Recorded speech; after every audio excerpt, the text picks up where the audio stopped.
How to fix the issue of blank white shortcut icon on desktop.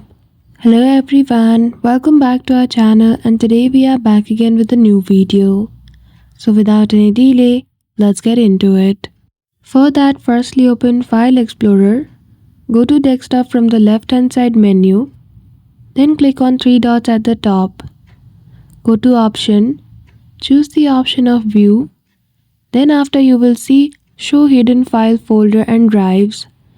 Simply toggle on that feature, click on Apply and then click on OK. After that, at the top, click on Apply to Folders so that it is applied to all the files in folder. Then after your problem should have been fixed. If it is still showing the white black icon, simply right click on the Windows icon, go to Task Manager, and shortly the Task Manager window will appear on your screen. Now here, simply in the processes, you simply need to search for Windows Explorer. So scroll all the way down, click on Windows Explorer and choose the option of Restart. So that's it. Just like that, you will be able to fix your issue. So I hope you found this video helpful. If you did, don't forget to give it a thumbs up and subscribe to our channel for such tutorial. Thank you for watching till the end.